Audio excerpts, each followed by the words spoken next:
Hello and welcome back to GK services.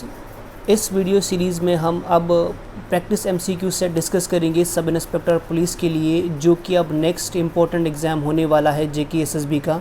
बहुत सारे aspirants हैं जिन्होंने इस एग्ज़ाम के लिए अप्लाई किया। इस सीरीज़ में हम किसी पर्टिकुलर टॉपिक को डिस्कस नहीं करेंगे, बल्कि एंटायर सिलेबस के जो टॉपिक्स है, चाहे ज्योग्राफी है, करंट अफेयर है, इकोनॉमिक्स है, जम्मू कश्मीर के रिलेटेड है, हम सब टॉपिक्स को एक प्रैक्टिस सेट में आपके साथ शेयर करेंगे, डिस्कस करेंगे, ताकि आपका दिमाग भी एक्टिव रहे और आप इक्विप रहे जब कल को आप एग्ज़ाम दें, चाहे वो ऑनलाइन हो या सीबीटी हो, तो आप बेहतर तरीके से परफॉर्म कर पाए। सो बात करते हैं पहले क्वेश्चन की। ये क्वेश्चन ज्योग्राफी का क्वेश्चन है, तो this is related to the development. अगर बात करेंगे, ये क्लास 12th एनसीईआरटी का क्वेश्चन है। विच one of the following best describes development. दिए गए कुछ स्टेटमेंट्स है, हमें बताना है डेवलपमेंट लफ्ज़ के माने किस चीज़ को हम कहते हैं। Option 1 is an increase in size, B is a constant in increase, C a positive change in quality, D a simple change in quality. देखिए, पहले आपको समझना है डेवलपमेंट और ग्रोथ में क्या फ़र्क है। ग्रोथ हम किसी भी चीज़ के बढ़ने को कहते हैं, लेकिन डेवलपमेंट उस प्रोसेस को कहते हैं जब किसी में पॉजिटिव चेंज आए। So the answer of this question is option C, a positive change in quality refers to development. मिसाल के तौर पर, आज से पहले हम पढ़ाया करते थे ऑफलाइन मोड से, लेकिन अब टेक्नोलॉजिकल एडवांसमेंट की वजह से ई लर्निंग आ गई। तो ई लर्निंग एक पॉजिटिव चेंज है एजुकेशन की ओर, तो इसको हम डेवलपमेंट करार देंगे। लेकिन अगर कोई बंदा है, फिज़िकली एनिमल है, जो बढ़ रहा है साइज़ में, तो उसको हम ग्रोथ कहेंगे, उसकी ग्रोथ हो रही है। So you should be able to distinguish this factor that कि जो डेवलपमेंट है वो पॉजिटिव चेंज है, और ग्रोथ जो है ये कोई भी चेंज है, वो पॉजिटिव भी हो सकती है, रिलेटेड टू इक्विवेलेंट क्वालिटी भी हो सकती है, रिलेटेड टू फिजिकल स्टैंडर्ड्स भी हो सकती है। The next question is again from the geography. The question is, which one of the following scholars introduced the concept of human development? Human development का concept किसने इंट्रोड्यूस किया? Option A is professor Amrita Sen, option B is Ellen C Semple, option D is doctor Mahbubul Haq, option D is Ratzel. Human development का concept doctor Mahbubul Haq ने introduce किया, and he is the top most economist जो hail करता है पाकिस्तान से। The answer of this question is option C, that is professor Mahbubul Haq. Now the next question is again from geography. The question says, in which of the following countries cooperative farming was the most successful experiment. दिए गए countries में से cooperative farming किस मुल्क में सबसे ज़्यादा कामयाब हुई। Option 1 is Russia, option B is Denmark, option C is India, option D is Netherland. अगर इस क्वेश्चन के आंसर की बात करेंगे, जो कोऑपरेटिव फार्मिंग है, this was a successful experiment in case of Denmark. आपको पता होनी चाहिए कि कोऑपरेटिव फार्मिंग किसे कहते हैं। कोऑपरेटिव फार्मिंग उस फार्मिंग को कहते हैं जहाँ पे फार्मिंग के प्रैक्टिसेस या ऑपरेशंस को कंडक्ट किया जाता है कोऑपरेटिवली, यानी these individuals practices are conducted by individuals on their holdings jointly with certain common agencies. तो कोऑपरेटिव फार्मिंग की अगर हम एग्जाम्पल की बात करेंगे, लाइक सोशलिस्ट कंट्रीज़ है, इसराइल में पाया जाता है, इसी तरह से डेनमार्क में, रशिया में भी कोऑपरेटिव फार्मिंग पाया जाता है। यानी एक बड़ा सा लैंड है जिसके प्लॉट्स जो है वो डिस्ट्रीब्यूटेड है, लेकिन इसमें प्रोडक्शन कलेक्टिवली की जाती है, तो इस कॉन्सेप्ट का नाम है कोऑपरेटिव फार्मिंग।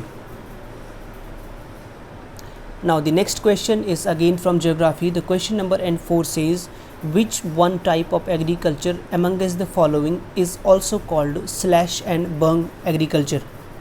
दिए गए कुछ एग्रीकल्चर के टाइप्स है, हमें बताना है इनमें से स्लैश एंड बर्म एग्रीकल्चर किसे कहा जाता है। Option 1 is extensive subsistence agriculture, B primitive subsistence agriculture, C extensive commercial grain cultivation, और D mixed farming. Slash and burn agriculture का दूसरा नाम है प्रिमिटिव सब्सिस्टेंस एग्रीकल्चर। इसको नॉर्थ इंडिया में जहाँ पे आदिवासी रहते, दूसरे नाम से भी जाना जाता है, जुम के नाम से। इसमें क्या काम है, आदिवासी लोग एक जंगल के एक टुकड़े में जहाँ पे पेड़ लगे होते हैं, दरख्त लगे होते हैं, उनको आग लगा देते हैं। आग लगाने के बाद उनका चूँकि बायोमास मिल जाता है इस ज़मीन के साथ, वहाँ पे फसल उगाते हैं। 2-3 साल बाद चूँकि इस पे फसल उगाने के बाद इस ज़मीन की फर्टिलिटी कम होती है, इसके बाद इस पैच ऑफ लैंड को वहीं छोड़ दिया जाता है और दूसरी जगह इसी तरह एक दूसरे जंगल के टुकड़े को काट दिया जाता है, उसे जला दिया जाता है और वहाँ पे कल्टीवेशन शुरू होती है। इस टाइप ऑफ एग्रीकल्चर को हम स्लैश एंड बर्न एग्रीकल्चर कहते हैं या प्रिमिटिव सबसिस्टेंस एग्रीकल्चर के नाम से भी जाना जाता है। The next question is which of the following tribes practice transhumance. दिए गए कुछ ट्राइब्स के नाम हैं, हमें बताना है इनमें से ट्रांसह्यूमेंस कौन प्रैक्टिस करता है। 1 इज़ पाइजमीज़ और pygmies, the second is red Indians, third Bakarwals, D Masai. The answer of this question is option C. Bakarwals जो है ये ट्रांसह्यूमेंस प्रोसेस को करते हैं अपनी लाइवलीहुड में। तो ट्रांसह्यूमेंस की अगर हम बात करेंगे, ट्रांसह्यूमेंस जिस तरह हमारे यहाँ बकरवाल जो है वो अपने लाइवली स्टॉक को, भेड़ बकरियों को, मवेशियों को सीजनली या तो गर्मियों में ऊपर वाले इलाकों में लेते, पहाड़ी वाले इलाकों में ले जाते हैं और ठंड में वापस उन्हें विंटर्स में लो लैंड्स पे ले जाते हैं। इस प्रोसेस का नाम है ट्रांसह्यूमेंस। ये हमारे यहाँ बकरवाल कमेटी करती है। तो अगर इस क्वेश्चन के भी आंसर की बात करेंगे तो बकरवाल इसका आंसर है। The next question is related to the current affair. Question हमसे पूछता है कि द BSF has launched which operation on Jammu and Kashmir international border to curb infiltration. BSF ने कौन से ऐसे ऑपरेशन को लॉन्च किया ताकि वो बॉर्डर एरियाज़ में इन्फिल्ट्रेशन को रोक सके। Option 1 is operation border, option B is operation control, option C is operation alert और option D is operation star. अगर इस क्वेश्चन की आंसर की बात करेंगे, the answer is option C. Operation alert एक ऐसा ऑपरेशन है जो BSF ने रिसेंटली लॉन्च किया ताकि वो इन्फिल्ट्रेशन को रोक सके। Now the next question is related to Jammu and Kashmir. The Uri dam is located on which river in Jammu and Kashmir. Uri dam कौन से रिवर पे लोकेटेड है। Option 1 is Beas river, second is Chenab river, third Ravi river और D Jhelum river. The answer of this question is option B, that is option D. जो Uri dam है this is located on Jhelum river.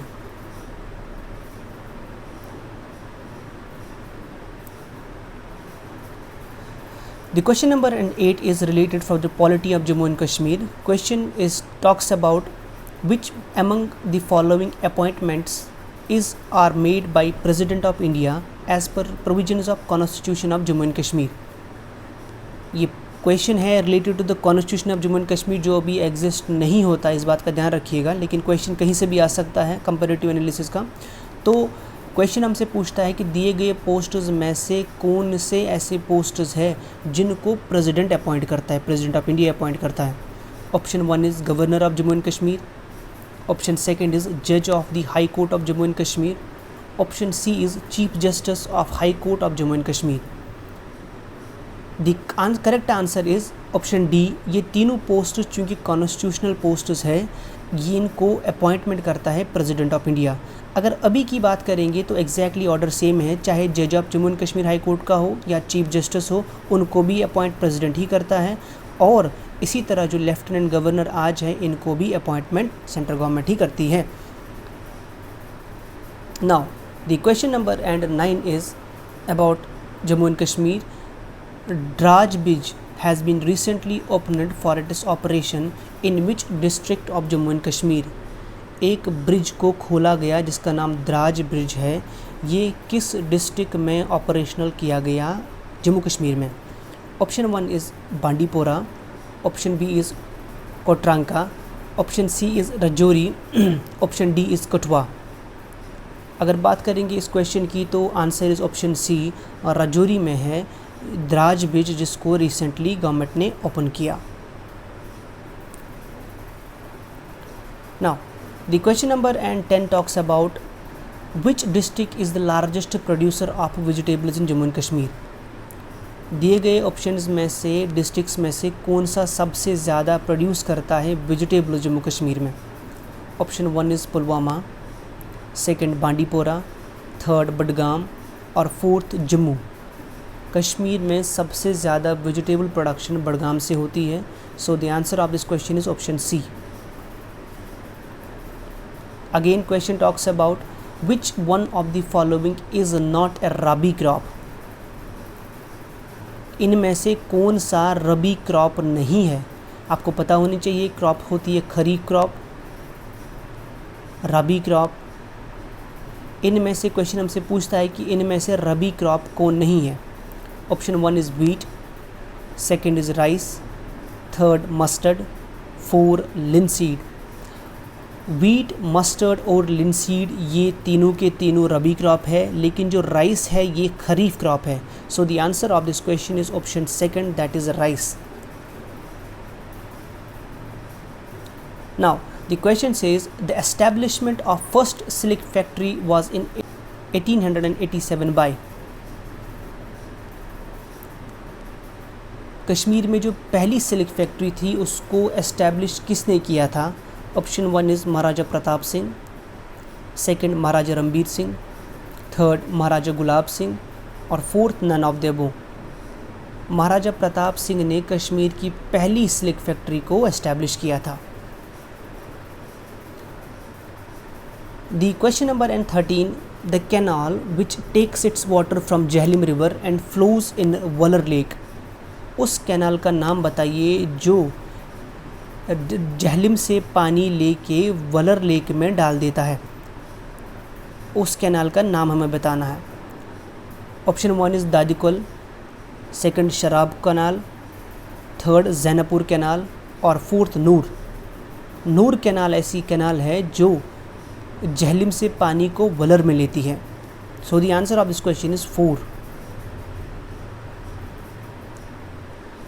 Now the question number 14, ये science and technology का question है, biology. Which one of the following can be used as a acid base indicator by visually impaired students.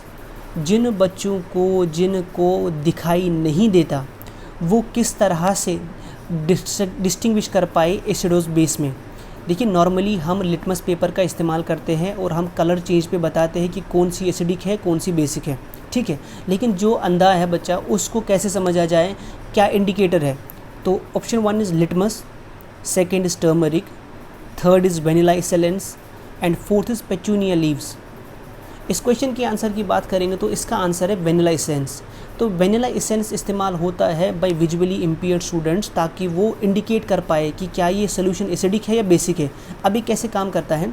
देखिए, vanilla essence can be used as an acid base indicator by visually impaired students as it is an olfactory indicator। ये एक olfactory indicator है whose order changes, जिसकी महक change होती है in change acidic and basic medium. जो vanilla essence है इसकी smell difference है, ये एसिडिक मीडियम में डिफरेंट स्मेल करता है और बेसिक मीडियम में डिफरेंट स्मेल करता है। क्योंकि विजुअली इम्पेयर्ड बंदा नहीं देख सकता, वो स्मेल से पहचान पाता है कि ये सोल्यूशन एसिडिक है या बेसिक है। Now the last question of today's session is again from Science and Tech, from Chemistry. Which of the following is used for a dissolution of gold? अगर हमें गोल्ड को डिज़ोल्व करना हो करना हो तो हम किस सोल्यूशन का इस्तेमाल करेंगे? Option 1 is hydrochloric acid, second sulphuric acid, third nitric acid, fourth aqua Rigia. The answer of this question is option 4। Aqua Rigia का इस्तेमाल होता है ताकि हम गोल्ड को डिज़ोल्व कर पाए। असल में एक्वा रिगिया एक मिक्सचर है कंसनट्रेटेड HNO3 और कंसनट्रेटेड HCl का। इस मिक्सचर का इस्तेमाल होता है ताकि हम गोल्ड को डिज़ोल्व कर पाए। This is the first MCQ set related to the Sub Inspector of Police. We are going to discuss further more MCQ sets with you. Hope कि आपको ये वीडियो पसंद आया होगा। Thank you so much for watching.